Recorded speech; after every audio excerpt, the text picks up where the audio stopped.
emergency for the first time in about This is Jim, and Receiving this message.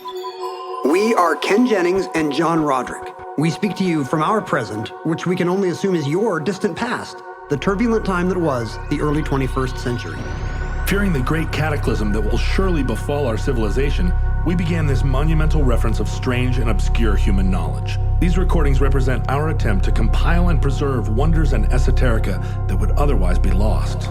So whether you're listening from an advanced civilization or have just reinvented the technology to decrypt our transmissions, this is our legacy to you. This is our time capsule. This is the Omnibus.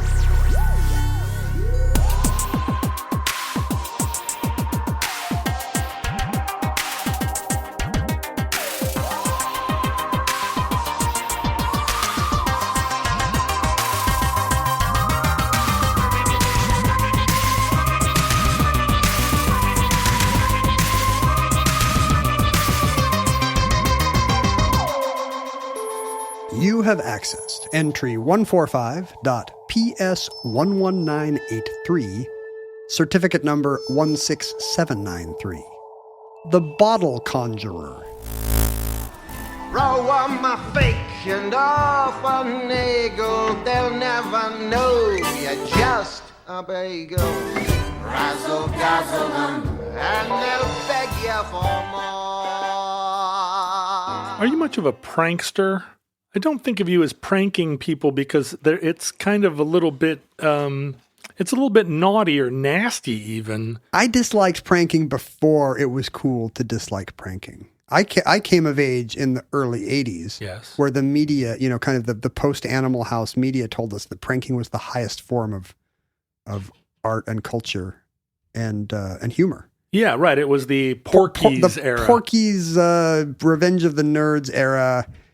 Anything mean to do to anyone else is okay, but it also, especially if it victimizes women. Yeah, it was very sexist. It was right? creepy. Yeah. You're always trying to steal somebody's underwear or embarrass them or take their bra off in public. And I always found pranks. I had a book of pranks which I thought were fun because they're clever. Stick a little suction cup faucet on the wall of the plane next to you and ask the stewardess what this is for. Or replace somebody's goldfish with progressively bigger fish every day. I like the ones that were like big ideas, long cons. Yeah, the psychological ones where you replace someone's slippers with a pair that are a half size too small, right? Increasingly small until the person goes insane. But the thing about it, the ethics of it are indefensible. You're doing some unannounced mean thing to someone. It's not even a joke. Who's the audience for this joke? I mean, if you and all your friends are observing and laughing, it's cruel. Right. If it's just you doing it for fun and then revealing it to the person, they didn't get to see the buildup, so they're not going to like it. Sure, you're the sadist here. On what level does it work? I find it very cringy, and often it just requires lying. Oh, Like a good prank will be like, we'll have some element of, hey, you gotta, your mom called, you gotta run over to her place. Right. The better to get the person off the premises. You never did prank phone calls. You never said, is your refrigerator running or find that appealing at all? Oh, I find it appealing because I thought the Jerky Boys were funny. Yeah. But right. Exactly. It's the kind of thing that I would never do, Yeah, sure. I like these things in the abstract as a skit. Yeah, but you're a good boy. I like to follow the rules. Yeah. I like to figure out what all the rules are in turn, so I can then follow all of them simultaneously. Even when they're contradictory, you follow them both in different directions. That's what the Bible's for. You got to do the things and then the things that contradict the things. I had a long-standing, and still do, a long-standing long con on Dick Cheney. Wow, does he know? He doesn't know because I've never been able to actually get him alone. But the project was this began back during the Bush administration. I was going to find a way. One would assume. Yeah. I was going to find a way to get some of the worst culprits of that era of politics, including Lawrence Eagleburger, who had a special fondness for. And I was going to capture them, like with chloroform, using a team of very leftist former Navy SEALs. So that was the first completely implausible premise. Where are you going to find those guys? And we were going to bury some shipping containers in the desert, far up a dirt road, create an underground sort of cavern. And This is more than you've ever prepared for an omnibus entry. Yeah. And then I was going to build little apartments in these shipping containers under the ground. And these culprits were going to wake up in these shipping containers that were going to be, basically a one bedroom or a studio apartment. But over the course of time, I was going to increase the dosage of LSD in their drinking water, whilst also just very subtly while they slept, changing the dimensions of the room so that the walls no longer were exactly parallel. But I would also change the fixtures to match the walls. So the bed would also become a sort of Parallelogram? trapezoid. Yeah. Man, IKEA would have done such great business off of this plan. If you and Mossad were gonna, Yeah, the plan, of course, would be to watch these people go nuts, because I would be controlling every element of their environment. the only thing keeping Dick Cheney sane right now is the fact that his bedboards meet at right angles. That's exactly it. And if that were to change to any degree, he would immediately come unglued This is the small slipper and realize thing. his sins. But if your slippers got smaller every day and your drinking water went from micro doses of LSD to slightly perceptible doses of LSD? Have you considered that the LSD element of your plan maybe makes it you don't have to change the decor? No. It's the LSD would be, they'd just be sitting there like, whoa, all of a sudden the wallpaper is moving. But if the wallpaper also was like changing from day to day and you kind of lost whatever your anchor reality was, I really feel like I don't think you should be talking about this on the show because now you've ruined the joke for when you actually do this. Dick Cheney will not listen to Omnibus. When it happens to Dick Cheney, it will be in an underground bunker, so no one else will know. What podcasts do you think Dick Cheney enjoys? Like, you think he's a Radiolab guy? No, I mean like Shotgun Fans and... What if he's really into? What if he and his wife are really into true crime? I feel like he and his wife have a BDSM relationship, so there might be that. Well, suggest some podcasts. I gotta say I don't know the space that well. I'm not sure I do either. I've never listened to a BDSM podcast. I don't think you even know what order those letters go in. BSDM? BNDS. I definitely I had a friend named Cameron, who was a prank guy and took a lot of relish in it. He was actually, I think he might have been the one that showed me Jerky Boys, but he was a benevolent example of the species. Oh, isn't that sweet? And his pranks, which he would have me join in on them. They were calibrated to be essentially, not victimless in the sense that they would bring a sense of blessing and wonder to the audience. So when he was like reading scripture out loud, he would change certain words that would make everyone in the church laugh. What a good one. No, that kind of guy gets evicted from the community very quickly. Of course.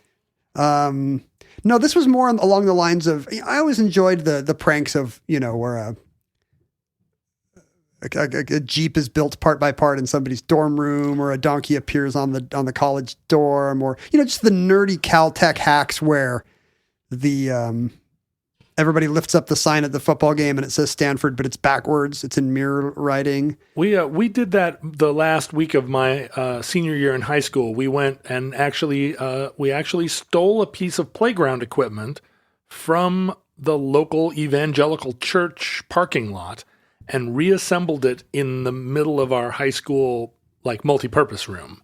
So on the, the last day of school, everyone came in and there was this giant piece of playground equipment. That's pretty great. Yeah, it was good. I mean, it was not for the evangelicals. They're kind of hating it. That's not a thing that we worried about. Did you put it back? No. I mean, we didn't actually get in trouble because we were actually pretty good at this prank.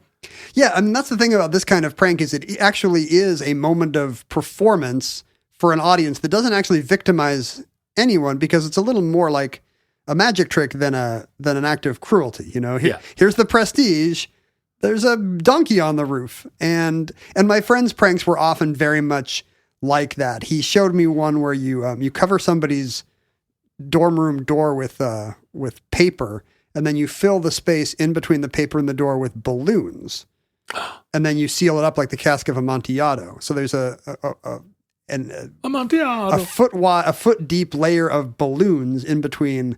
And as long as you've ensured that their door opens inward, which not all doors do, but if it's a door that opens inward, they will open their door only to have a wall of balloons fall on them. Oh, that's wonderful. Unless they have a heart attack. Which is beautiful and harmless. Yeah.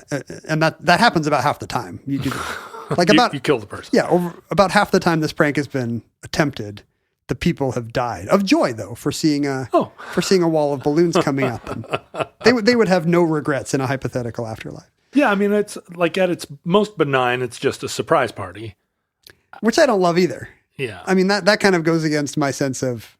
Not wanting to have a party? Or to have people in your house? Both. Yeah. But also just not, as a guest, not wanting to jump out from behind somebody's couch. Right. Because... the main thing I expect of a couch is that nobody's going to jump out from, even ahead of comfort. Like when I buy a couch, the first thing I do is look behind it. Right. To see, is anybody going to jump out from behind this one? I am also not a prankster very much. I just don't have that much planning ability. I see. Everything I do is a surprise to me in the minute. You might be a prankster. You just don't know because you've never had enough coffee. Right. Well, yeah, exactly. Like I don't even think an hour ahead. So how would I pull off a prank that required 3 days of preparation? Please, if you're listening to this, suggest to John a prank that can work with perfect spontaneity and no preparation whatsoever. I mean, and mail it to Omnibus Project, P.O. Box 55744, Shoreline. Kind of the opposite of the Van Halen replace your Jack Daniels with iced tea so that you can go out on stage and chug a bottle of Jack Daniels and continue to play the show. You could put Jack Daniels in someone's pitcher of iced tea, but again, that would be a terrible prank. It is. You're a recovering alcoholic. You shouldn't be putting Jack Daniels in other people's iced tea. Back in the old days, this was a prank that was done to me. I was at a fraternity party in Ithaca, New York, on the campus of Cornell University, and they were doing beer bongs, which is a thing that I don't know what that is. You've never done. But a beer bong is where you put a bunch of beer, not just your usual one can of beer, but a bunch, multiple beers in a giant, you get an apparatus. And this is another thing that someone else has to plan, right? I never did this myself, but you go to a party and there's a giant funnel and then a long piece of tubing, and you put as many beers as you can fit into a giant funnel and a long piece of tubing, and it's sometimes quite a few beers. And then you put the length of, it's like siphoning gas from a car. You put the tube in your mouth, and then your friends lift the funnel and the tube up as high as they can, and the beer goes into you as fast as and it's the best day of Brett Kavanaugh's life. That's exactly what it is. You're just basically choking down this beer because it's, there's a lot of force behind it at its highest point. In what sense is a bong? A bong, you often like... I guess it's carbonated. Well, like a hookah, you would put a tube in your mouth and you would, with a hookah, you end up... The more suction there is on the bowl, the denser the smoke once it... I'm just saying this is a smoke-free... Yeah. I mean, is it a bong in any meaningful sense if it's just a carbonated drink? Can I have like a Dr. Pepper bong? You could. But it would be, I think you would have just shotgunning Dr. Peppers. You would have a hard time consuming like 6 Dr. Peppers. I don't know what's so special about beer that you can drink a lot of it where you could never drink that many Cokes. You couldn't sit and drink 12 Cokes. Does it have to be light beer? I feel like this is a very heavy evening if you're... It's a gnarly experience, but when you're in a fraternity and you're 19 years old, consuming 12 beers. You can do anything. That's small beer. 19-year-olds are just superheroes. And I was a major beer consumer at the time. And anyway, because this was Cornell and it was full of, MIT almosts. MIT also ran. The MITAs. At this fraternity, they had built a beer bong that was so large that the... Not even light could escape. No, it was...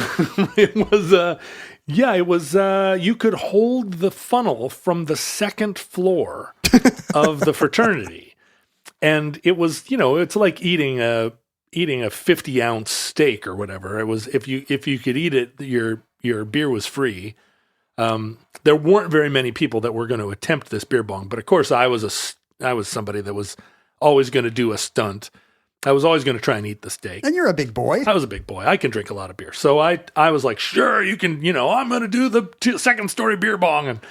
And because it's already up high, the pressure on your mouth of the beer when it was up that high, it was pretty substantial. You had to really hold it in. And so, I open up the bong, I'm drinking the beer, chug, chug, chug, chug, chug. And someone up on the second floor had upturned a bottle of booze in the top of the... And knowing what they were doing. This was intentional. A prank on you. You're going to drink as many beers as this is, and then mid-chug, as you're nearing the end of your capacity for beer, you're going to get an undergraduate killing amount of booze. It's a Boilermaker bong.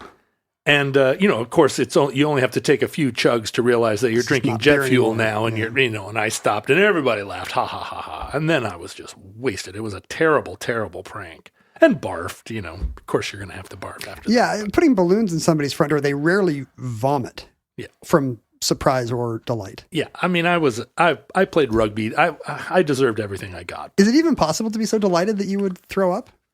To be so delighted? Well, it depends. How do you feel about teacup rides at Disneyland? Well, that's not delight. No. Is there? But I'm seriously. Is there a stuffed animal or some kind of Easter tableau that would just be so adorable that you would just have no choice but to? It feels like something that would happen to a Japanese girl. It's a medical condition we do not have in the West. Yeah, that you see a stuffed panda and you're so excited that you barf, like tiny barf, like cute barf. There's a fun emoji for fun barfing. I could believe that there's a manga signifier for barfing out of cuteness. Delighted barfing. I just made a barf sound, and I'm sorry, but I don't think it was very cute. I think the barf would be bleep. Even that isn't very cute. Yeah, it wouldn't be. There's no cute barf. Sound. It would depend. You'd have to be eating gummy bears all morning for the barf to be cute. It's the worst. There's no food makes cute barf. Cute barf. It's just the worst experience. Yeah, there's enough bile in your stomach. I'll do anything to avoid barfing, really. Oh, really? You're not a barfer? No.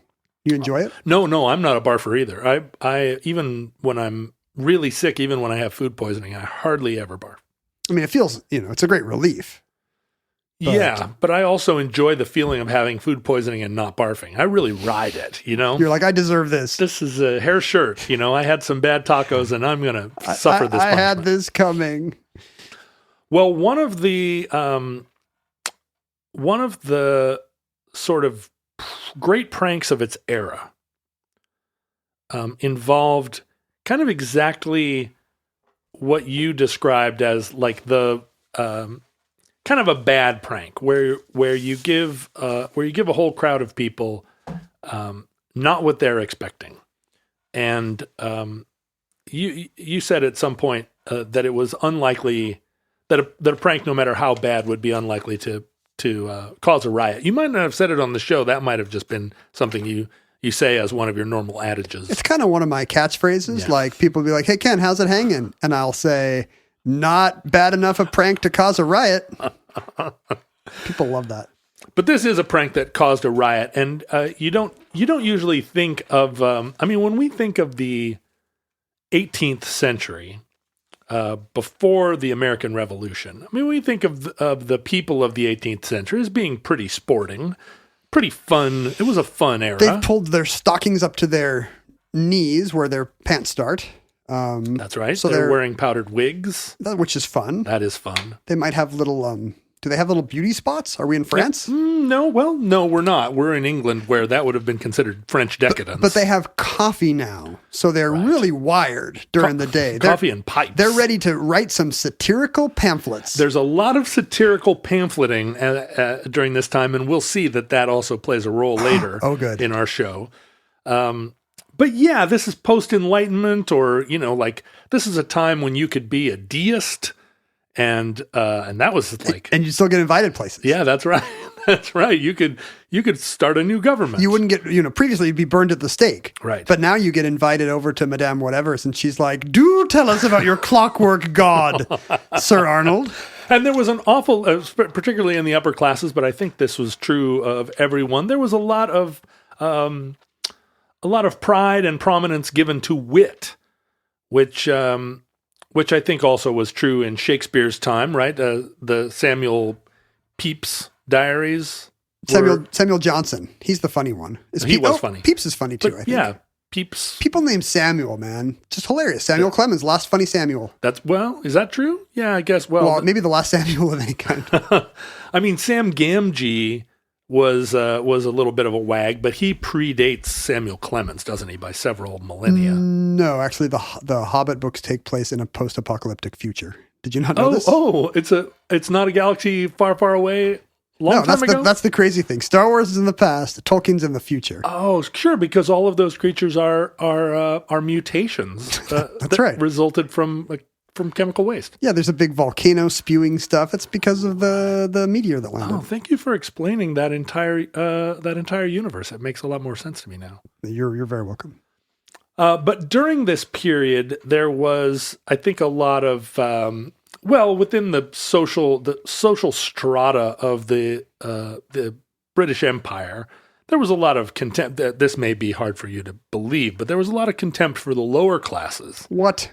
Unlike today. Where people love the poor and marginalized. You're not allowed to... Especially in Britain. You're not allowed to mock the poor and marginalized now.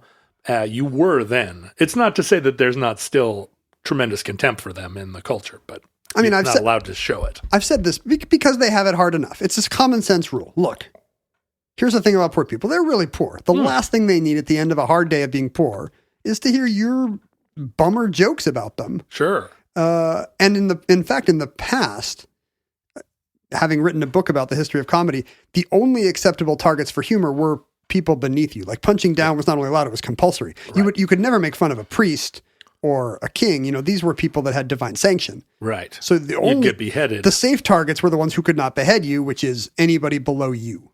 Well, and that was, and actually the theater was one of the places that you could satirize the upper classes, right? I mean, Shakespeare is full of allusions, and that was even more so true in the 18th century.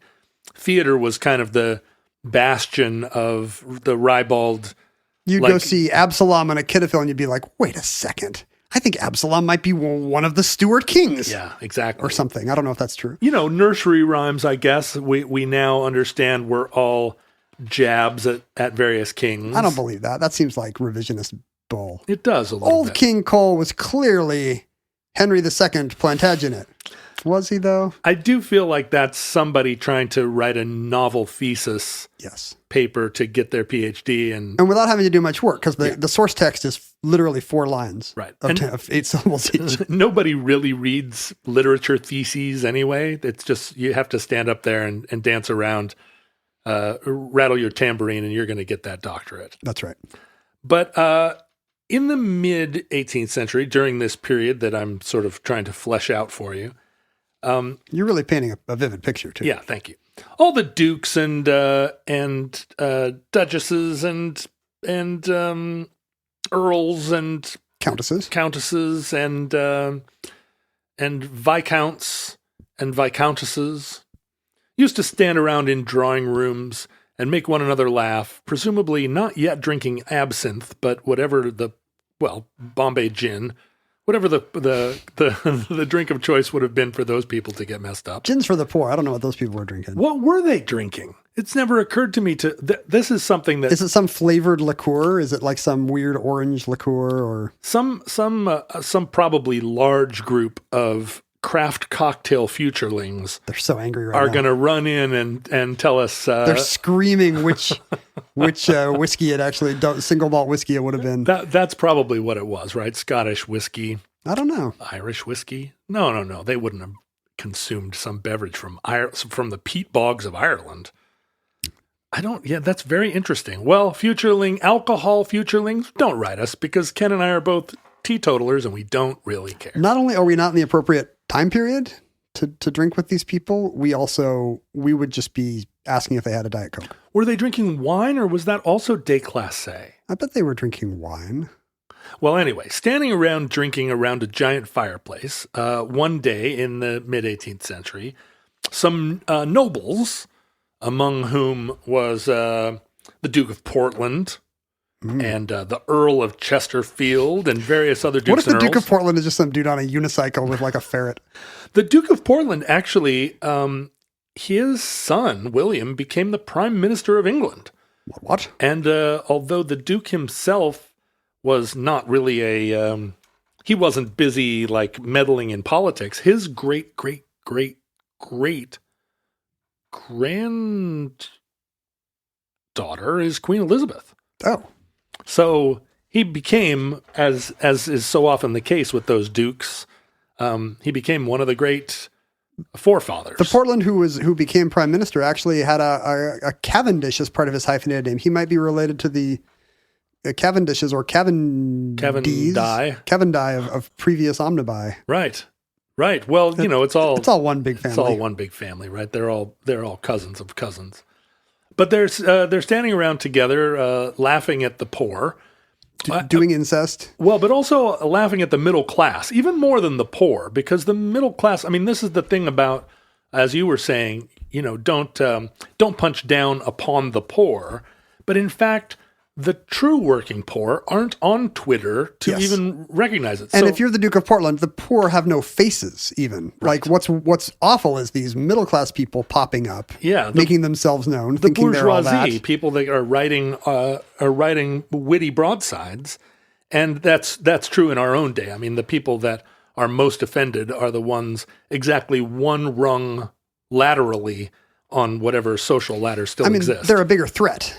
I don't know if these people can existentially sense that the middle class is coming for them, the mercantile class is coming for them. Well, it's just that someone like you with 500,000 Twitter followers feels threat from 10,000 people with 300 Twitter followers. She added up.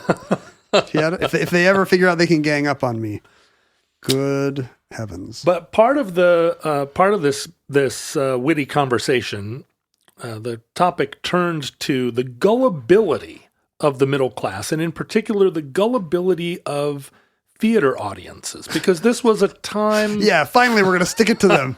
These guys think there's a thunderstorm on the moor at the end of King Lear, idiots. This was a time when it was actually, in order to put on a play, you actually kind of had to have...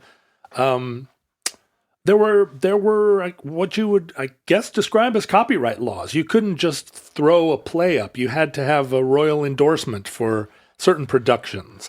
And yes, the Crown could shut down the theaters at any time. And the Crown actually, owned some portion of the theaters, or some either portions of individual theaters or actually a portion of the theaters. Just like how today the president owns the Kennedy Center. Yeah. He can be like, we're going to have ice capades, and they have to do it. And the Ford Theater. I mean, famously, Trump would go over there every afternoon.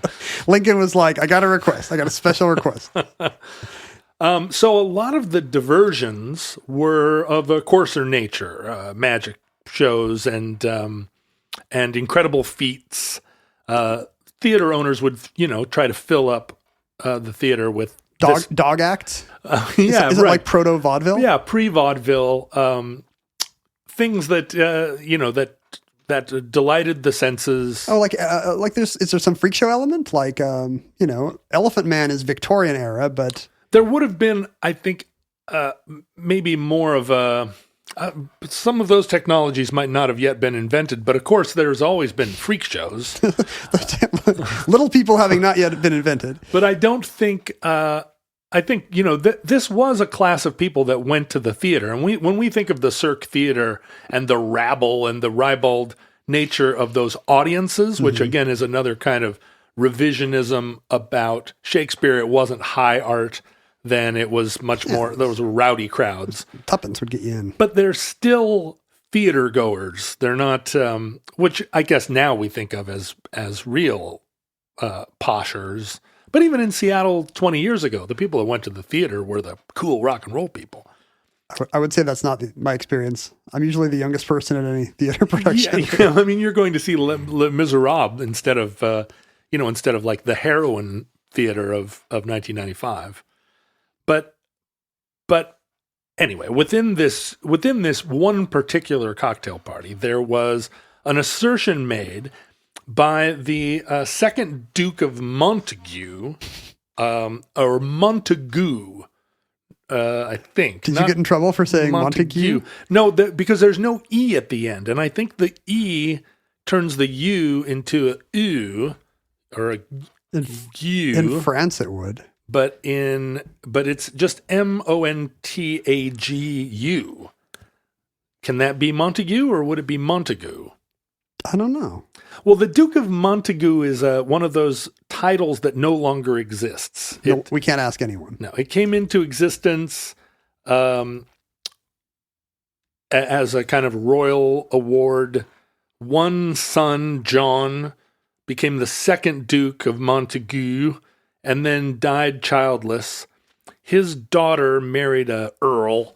The earl was elevated to dukedom and became the second iteration of the first Duke of Montagu. Oh, it was a reboot. It was a reboot, and then they had no male heir. I think the second Duke of Montagu maybe had something like 8 kids, but all the boys died, and so it's not good for your dukedom. That's right, only daughters. But the daughter married an earl who then was elevated to the dukedom, but they didn't have a male heir. And so the Duke of Montagu has evaporated 2 separate times. But I think some subsequent earl, all that stuff has to get inherited. So the daughter married someone else, and eventually the dukedom of Montagu got subsumed beneath some other dukedom, and that duke is now called the Duke of something hyphenated Montagu. Here's what I'm getting out of it. I'll never meet the Duke of Montagu. Almost certainly no. You won't meet this one because he was born in the very late 16th century. Wow. Or no, I'm sorry, late 17th century. But he was all of these characters that I've mentioned, the Duke of Portland, the Earl of Chesterfield, the Duke of Montagu, they were all wits and prominent wits of their day. And apparently, the second Duke of Montagu, suggested to the members of his cocktail party that the current theater-going audience was so gullible, so culpable, that he could mount almost any production, advertise almost any production, and it would sell out a theater. And the Duke of Montagu had a relationship with a theater in the West End. And the West End by this point was already kind of the theatrical district of... That's nice. When you go to a play there, it's like 300, 400 years of history, which, Broadway was a peach orchard. Yeah, right, exactly. There were theaters. I mean, the earliest theater there was built in, I think, the 1600s. It didn't become the West End of fame and fortune, a theater district that now has dozens. And of Cats theaters. wouldn't open for another 10 years. That's right. Andrew Lloyd Webber was still a boy. What was the big production about? Oh, it was Lady Saigon. What was that called? Miss Saigon. Miss Saigon. Right. Helicopters. No, that would have helicopters land on you. Right. Or the Book of Mormon. Did you see the Book of Mormon? I have. It doesn't have any helicopters. Is it funny? Was it funny to you? Yeah, it's not in very good taste. I mean, the audience is laughing, but is there like always a section up in one of the boxes of super mad Mormons? Angry Mormon elders? We have to see this, but we don't want to. This is rude. No, I mean, it's South Park. The jokes all land, but they're maybe kind of mean or a bad idea. Yeah. Because a lot of them are about like African poverty, which, good one. Right. But it's not at the expense of Canadians like their other work. No, it's mostly Mormons and people with AIDS in Africa. So, the Mormons can take it, but it's a little mean to the people with AIDS in Africa. I never saw it. I couldn't afford it. Hey, John. Hi, Ken. Have you been keeping up with the new T-shirt designs? I think that our current T-shirt designs are so awesome that I don't want them to expire at the end of the month. I want them to go another month. They are continuing throughout the entire month in which you are listening to this. Hooray! That's for sure. If you haven't looked at the designs, you can go to omnibusproject.com/store, where our current T-shirt designs reside. This month, there is two Omnibus classics. There's a Chick Tract inspired shirt with a fictional omnibus theme. It looks really good. It's kind of drawn in the plausible style of a Chick Tract. Yes.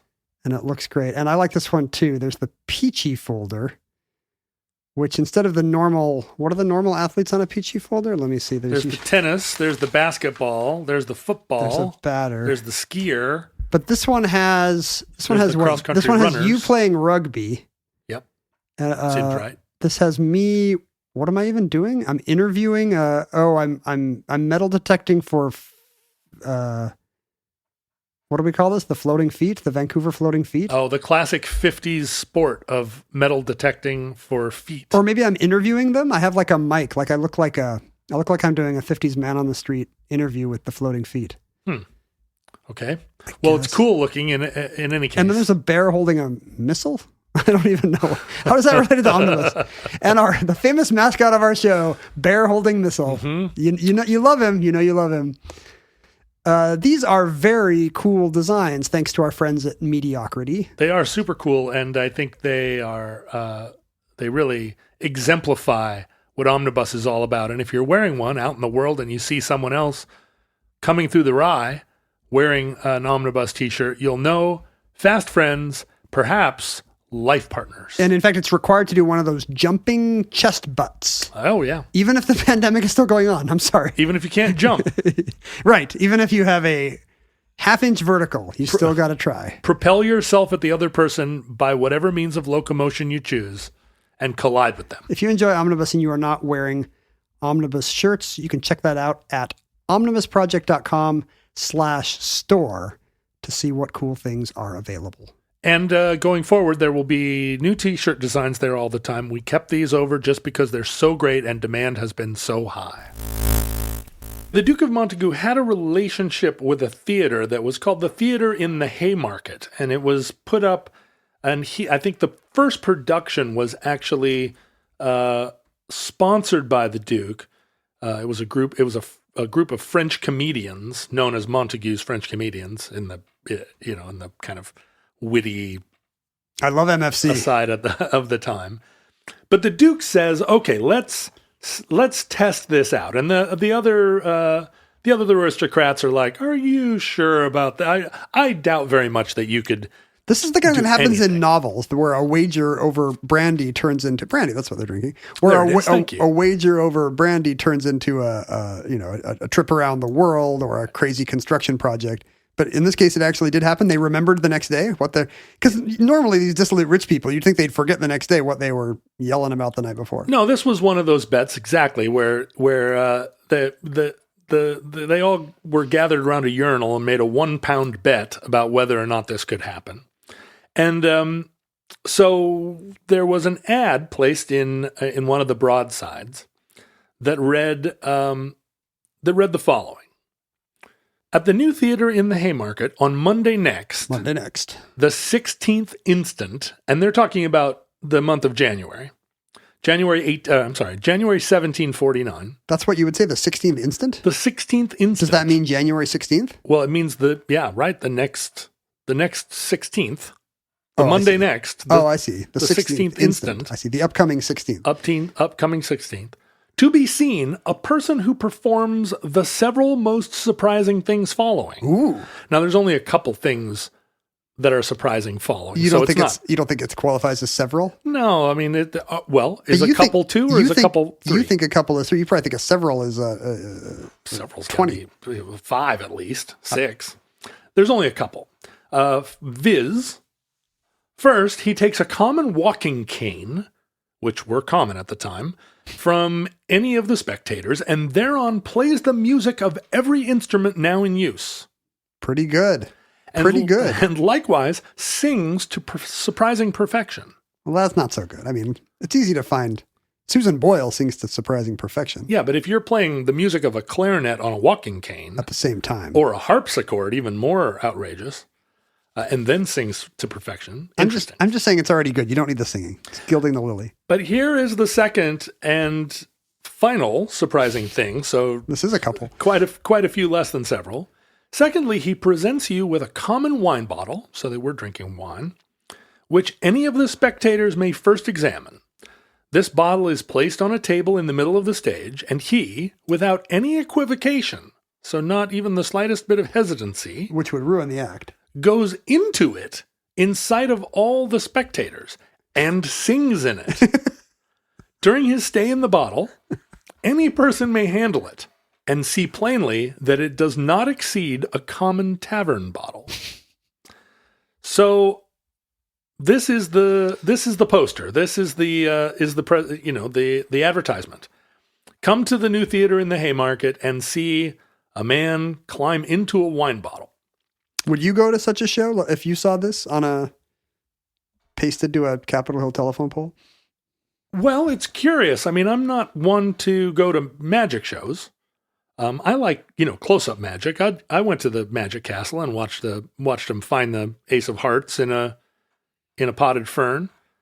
I'm not sure would I go to this kind of spectacle. I'm sorry. There were the bottle conjurer was going to do a couple or at least one additional trick. He has an encore. Those on the stage or in the boxes may come in masked habits, if agreeable to them. And the performer, if desired, will inform them who they are. So he'll be able to know your identity even in a masked habit. That is still a bit. Well, Yeah. I mean, not with the masks, but, there's still dopes on stage being like, yes, sir, your brother's name starts with an R, or maybe it has an A. Yeah, right. Or it might be like, this is your life, Groucho Marx. That's still a thing. And then finally, to entice an audience, these performances have been seen by most of the crowned heads of Asia, Africa, and Europe, and never appeared public anywhere but one, but will wait on any at their houses and perform as above for £5 each time. Wait, he'll come to your house and do the show for £5? And do this for £5, which seems like not very much now. It's kind of a deal, isn't it? Well, but then, I mean, £5 was basically your inheritance. Is that what he'll earn from doing the show and a hypothetical magician would earn for a full house? Perhaps quite a bit more, but as you know, a house show is money in your pocket. You walk out at the end of the night. You don't have to sit in the back room and listen to somebody go down the list of expenses and say, well, you guys did drink an awful lot of beer.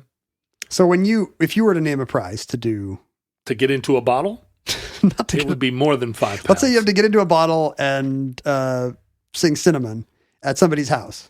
Is that more or less than? Well, a lot of my peers will do a show at your house for $750. They'll just go to some Tajikistani dictator's birthday with Hillary Swank. Yeah. And do the hits. Dave Bazan, I think, famously did multiple tours for $500 a night.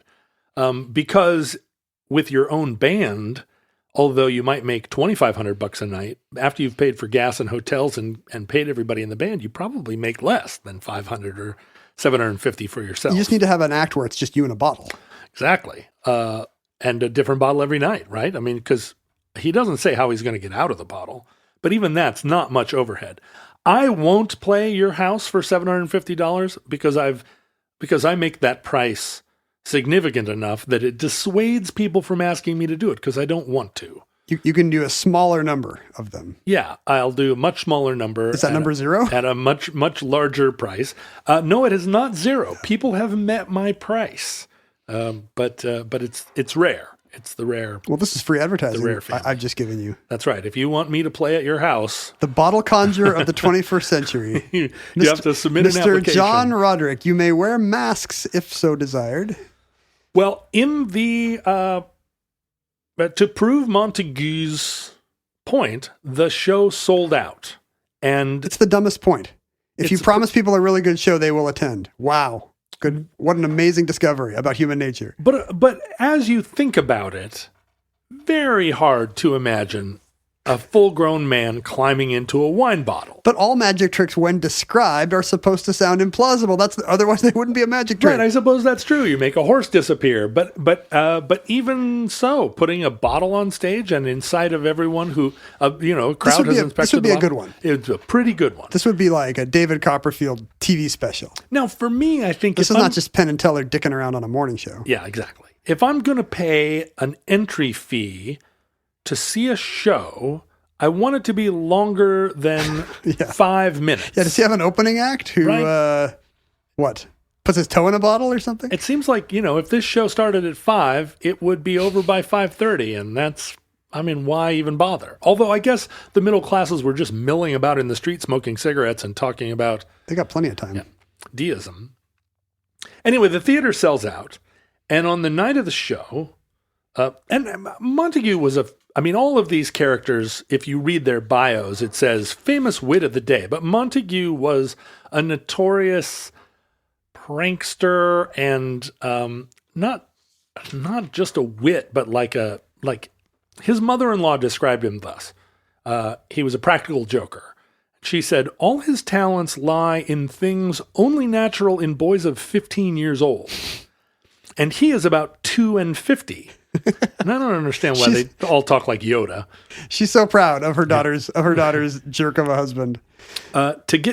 He likes to get people into his garden and wet them with squirts. Well, and to invite people to his country houses and put things in beds to make them itch. And 20 such pretty fancies as these. This guy is totally doing fox hunts with the village peasants, right? Yeah, exactly. Right. He's the duke that you show up at his house because you're pleased to have been invited, and then he puts itching powder in your bed. Boo. How many times is he going to pull that off? I actually, now that I think about it, my dad used to take me to magic stores in the mid-'70s, and I did get the dog poop and the cigarette loads and the itching powder. Sure. The whoopee cushions. I was actually reprimanded in elementary school. For whoopee cushioning? No, 3rd grade, I brought itching powder on the school bus and then opened it. And itching powder, I don't know if you know, but flies everywhere. Like a gust of wind came in the window. The itching powder went everywhere. And the entire school bus was... they all had to go home. They had to go home and take baths because they were... And I was in big trouble. Do you know what itching powder is often made from? It's like asbestos, right? Or yeah, it's any kind of fiber like that, but there are natural sources, like tarantula hair. What? Can be used as itching powder. How do you farm tarantula hair? You just get a little tiny Gillette 5-blade razor, and you get the tarantula the smoothest shave it's ever got. That's where Dungeness crabs come from. Oh. A lot of people don't know that. We've got crab legs. Sea galley. That's... Are they a sponsor now? Are there sea galleys down here? No, they're not. Anyway, so the night of the show, January 16th, the sold-out crowd arrives in the theater and sit waiting for the show to begin. And the Duke of Montague has not, I don't think, speaking as a contemporary wag, has not thought this all the way through to present a dog and pony show or some, he's got nobody to go up on stage. Yeah, he doesn't come out with a banjo. For him, the prank ended when the place filled up. That's exactly right. The show was sold out, and he and his fellows laughed over their brandy. It's the most whimsical jig of the season. But from the audience's standpoint, they sit in their cheap seats, but also in their boxes, and await the show, and the hours tick by. They want to see a dude go into a bottle. One of the attendees is actually the Duke of Cumberland, the 3rd son of King George I. So, there's royalty in the box. Well, that proves not only that the middle classes are easy to fool with implausible placards. It does. But the aristocrats as well. He's making a mockery even of his own, his betters. I want the Queen to walk in, like at the end of Pirates of Penzance. I know, wouldn't that? I mean, the Prince of Wales is up there talking to his orchids. So the house lights come up. The crowd starts to hiss and boo. An employee of the theater comes out and says, if the bottle conjurer doesn't arrive, in a half hour. We'll refund your ticket price," which suggests that the theater itself was duped. The manager of the theater, Samuel Foote, was like a prominent theatrical impresario. He was an actor of great renown who then sort of went into management, as one does, and it seems like they also were in the dark. The Duke of Montagu having, as you say, his joke concluded to his satisfaction. I would have told the front of house people, I think. I'm a compassionate joker. Well, that's not what happened here. And at one point, someone from the crowd shouts out, "For double the price, he'll get into a pint bottle." Oh. And the room kind of cracks up, but then that begins real distemper. And, there starts to be like lots of hissing and rah, rah, rah. And then someone from one of the boxes up above throws a lighted candle on the stage. Oh. At which point, pandemonium. Are you saying there was fire in a crowded theater? There was fire in a crowded theater, although I'm not sure whether this is like an 18th century insult, like throwing a shoe at George Bush. Is this like you throw a candle on the stage and that's a sign that's the ultimate disrespect in the theater? Yeah, it's very bad luck to either say Macbeth or burn down the whole building. Actors hate it. So at that point, everyone, rushes to the exits. It's a big kerfuffle. The Duke of Cumberland actually, I think, leaves his sword behind. This being a time when you would bring a sword to the theater. Everyone had walking sticks. I think it would be funny if he's the only one who actually wore a mask. Duke of Cumberland. He's there he's like waiting. Where's that guy? Guess who I am? Yeah, right. Everybody in the place would have had a walking stick, but perchance that the bottle conjurer would play the harpsichord on it. They've got to lean on it loosely, even if they don't get chosen. So the sensible people all rush for the exits, but the rabble remains in the theater and tears it to ribbons. They uproot the seats, they pull down all the curtains. They basically gut the place. Someone steals the purse from the box office. The riot spills out into the street, and it becomes front page news. In all the tabloids the following day. Remind me, is this theater, is it owned by one of the aristocrats in question or just affiliated with? Is this hurting him in his own pocket? No, the theater, I mean, he was affiliated with it in the sense that he sponsored this production, but no, the theater still exists. Oh. It's now known as Theatre Royal Haymarket, and it has become part of the Crown, the Crown possessions. Yes. There are all these different levels of ownership of things on behalf of the Crown. And there's their private income, but then there are all these pieces of real estate that the Crown nominally owns, but that are actually in trust to the people of England and are managed and provide income to the Treasury that I think are transferred to the UK government at some point by a king that didn't want to manage paying the exchequer anymore, right? And said, in lieu of that, why don't you just take all these theaters and farms that I own? I'm trying to think if I've ever seen anything at the Royal Haymarket, and I'm looking at a list, and I don't think I have. Have you been to a lot of West End theaters? Yeah. It's especially like when we were like, I've only been to London a handful of times, but it was your vacation spot for your family for a long time. Sometimes, and it's theater is like oddly, especially then was oddly cheap compared to in the States, and you could often get half price day of show tickets, or when I was younger, student rush tickets. You paid double and a guy would get into a pint bottle? Yeah, exactly. The half-price tickets don't include a guy playing harpsichord on a cane, but, it might have Vanessa Redgrave. How fascinating. I've never seen a theatrical production in London and have only ever seen one Broadway show. I've seen shows off Broadway, by which I mean Brooklyn. But I've only ever seen The Phantom of the Opera, and it was only because... And 30 times, weirdly. I only saw it once because my millennial girlfriend said that her father took them to Broadway shows. That was their way of being entertained. And she had seen The Phantom of the Opera like 14 times, and it was a big part of her big part of her cultural language. And she took it to me, and I was excited. I was like, "Oh, wow! I've never been to a Broadway show," and it was very dumb. For a special treat, you should go see a West End theater company doing just some American playwright, doing Neil Simon or something. With Kevin Spacey in the lead? No, he won't be there anymore. But I actually did see something at his old Vic, but now I can't remember what it was.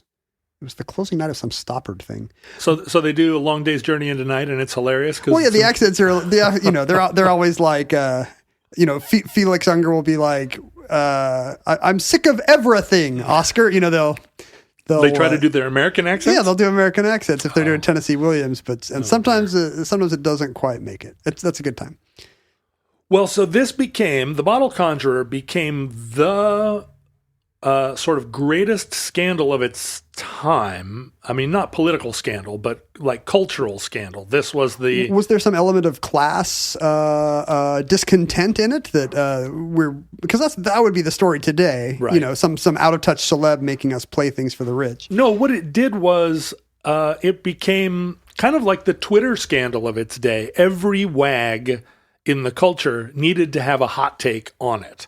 And it proved the Duke of Montagu's point because the wags directed their wit not at whoever the culprit was, because the aristocrats that had perpetrated this prank were anonymous at the time. It was only much later that the Duke of Montagu was they didn't know the full story. Implicated. Yeah. And the thing is, he died later that year at the young age of 53. By July of that year, he was dead. So it's maybe a little curious that this was ultimately sort of hanged around his neck, or hung around his neck, because he wasn't there to defend himself. So maybe it was actually the Duke of Portland that suggested it first. But Montagu he took the fall. I hope it led to like truth in advertising. Well, in fact, the opposite. So now it was a joke to put advertisements to, it was a joke for the well-heeled to pay for advertisements in the newspapers of mocking possible shows. So here's one of the advertisements that appeared in the local broadsides. The most wonderful and surprising Dr. Benimbe Zamanpoango, oculist and body surgeon to Emperor Monoimungi, who will perform on Sunday next at the Little T in the Haymarket the following surprising operations, viz. First, he desires any one of the spectators only to pull out his own eyes, which as soon as he done, the doctor will show them to any lady or gentleman then present to convince them there is no cheat, and then replace them in the sockets as perfect and entire as ever. Secondly, he desires any officer or other to rip up his own belly, which when he has done, he, without any equivocation, takes out his bowels, washes them, and returns them to their place without the person suffering the least hurt. Thirdly, he opens the head of a J of P, and that's a reference. Opens the head of a jar of preserves. I think a justice of the peace. A justice of the peace, perhaps. Takes out his brains and exchanges them for those of a calf, the brains of a bow of those of an ass, and here of a bully for that of a sheep, which operations will render the persons more sociable and rational creatures than they ever were in their lives. Wow. So there were so many of these broadsides taken out, or so many ads in the newspapers taken out, that there was a measurable increase in income for the newspapers. Were these all satirical, fake, comedic things? There was no show attached? All. At one point, one of the newspaper articles that followed said the reason that the Bottle Conjurer did not appear was that prior to the show, he appeared in a private audience with a wealthy patron who, having paid him £5 to get into the bottle, put a cork in the bottle and now carries the Bottle Conjurer around in his waistcoat, opening the bottle only periodically to feed him. Do you think he can grant wishes now? With an eyedropper. Well, that seems like, right, the influence. I'm going to rub the bottle and make the guy do close-up magic for me. So I learned of the Bottle Conjurer because it became such a well-known event in its time that it made its way as one of 1 million references into Moby Dick, Ah. the book that I recently completed I as assumed it part was of my going to be a book club. Decemberist song, but no, Melville. Right? Where's Colin Malloy? I know he listens to the show. So, Colin, here it is, your opportunity, The Bottle Conjurer. The Ballad of the Bottle Conjurer. Let's hear it. And that concludes The Bottle Conjurer. Entry 145.PS11983, certificate number 16793, in the omnibus. For supplementary omnibus material in our era, you could always go to @omnibusproject on any social media platform, the scourge of our society, and hopefully yours as well. I was at Ken Jennings. You could find John online at via his Patreon. We received email at theomnibusproject@gmail.com. If you would like to communicate with us or suggest lyrics to Colin Malloy's Bottle Conjurer song, please forward them to us. What rhymes with conjurer? Wanderer. Ganja. Ganja Fur. Ganja fur. Ganja fur. Ooh, ganja fur, the purple buds. I don't think that's a Purple hairy buds.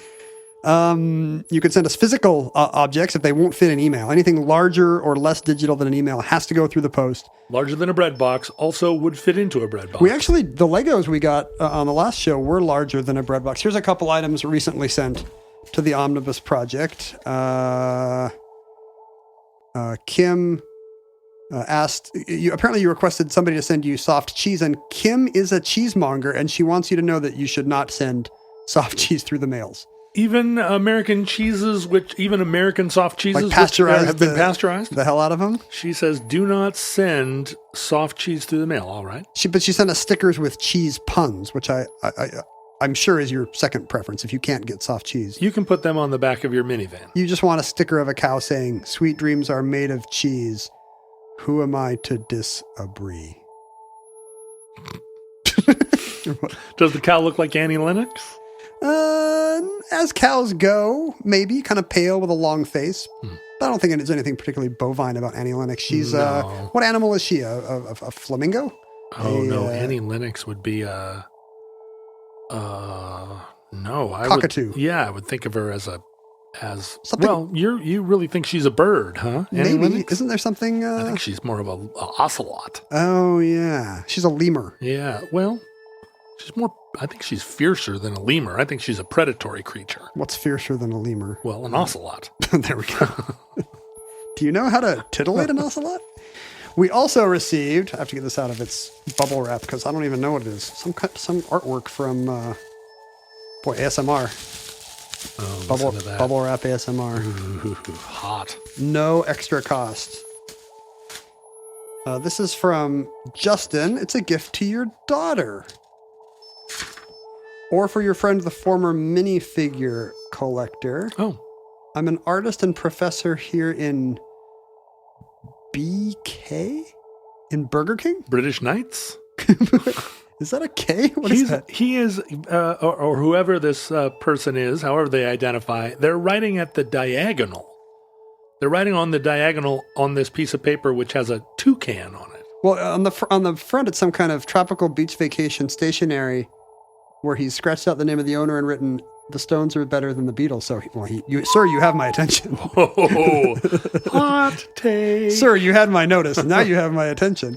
But Justin has been doing new acrylics of minifigures, and look what he got your daughter. Oh, it's the Luke in X-Wing garb with lightsaber. Which he doesn't usually have in his ship, because if it turns on, man. Well, now listen, we had this conversation, she and I, yesterday. She said... This is a timely gift. She said, this looks like Luke, but it doesn't have to be Luke. It could be any X-Wing pilot. If he can use a lightsaber. And then I said, lightsaber. You think Wedge has a lightsaber? And she says he wouldn't bring his lightsaber on an X-Wing.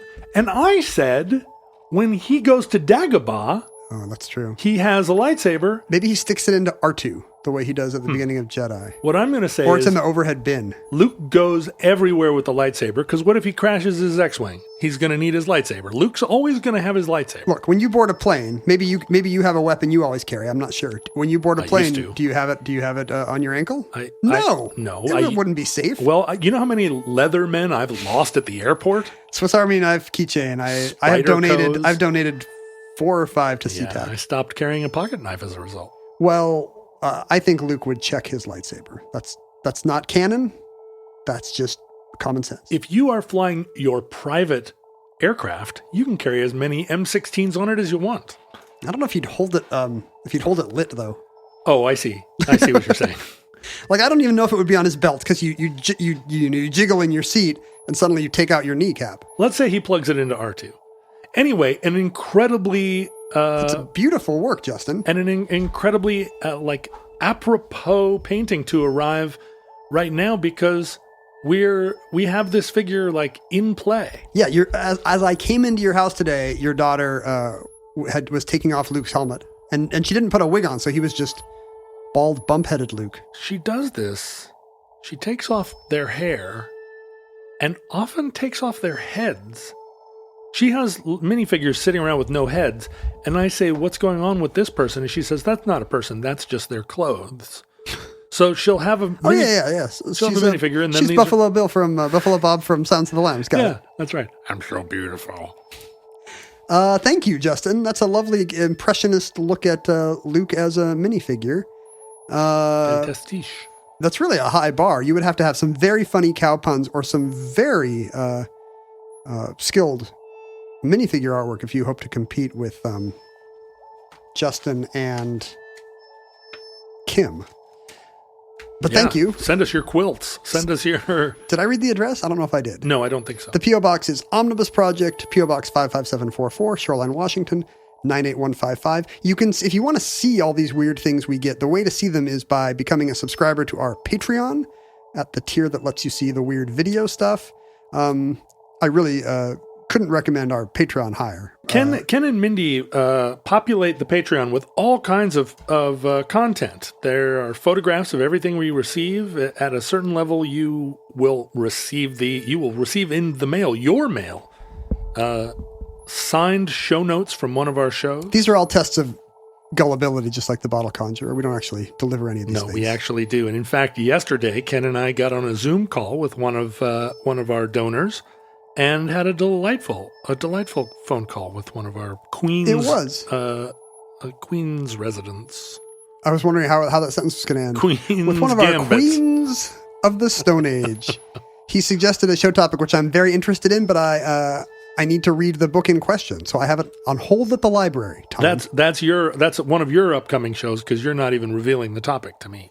Oh yeah, it's a secret, and I don't know when the library is going to give it to me. So, right, it could be a very long con for Tom here. This show is still being recorded within the quarantine. Now, maybe by the time it airs, everyone will have had the vaccine, and they'll all be out kissing each other. Wouldn't it be nice if we were other? speaking to a vaccinated audience who just licked a doorknob right before they put on the show? I'm still going to wear masks when I get on airplanes. I think I'm going to do it for life. I didn't have a cold this year. I didn't either. It was fantastic. It really was. Nobody had the flu. Like, literally nobody in America had the flu. It was insane. Not a single stuffy nose, and I would happily live the rest of my life without a stuffy nose. You can, what did I say? Oh, you can also find, check out the Patreon if you're not a donor. Good original content. You can find your fellow Omnibus connoisseurs at the Futurelings group on Discord or Reddit or especially Facebook. And they're a lovely group of people. And today they're still talking about Lego. I think we made it a permanent Lego form accidentally. And over on my Patreon, there's also a discourse group that talks about Omnibus quite a bit. Oh, there you go. But you're not a member of my Patreon, so you wouldn't know. I'd have to donate, right? Yeah. Hard pass. Come on. I brought you the mail instead. That's nice. I got this nice painting. I donate to your Patreon in terms of personal acts of service. Futurelings, from our vantage point in your distant past, we have no idea how long our civilization survived. We hope and pray that the catastrophe we fear may never come. Wouldn't that be nice? I mean, Ken does more praying than I do. I do a lot of hoping. Of all the times for a catastrophe to come, never is pretty good. Never is good. If the worst comes soon, however, this recording, like all our recordings, may have been our final word. But if Providence allows, we hope to be back with you soon for another entry in the Omnibus.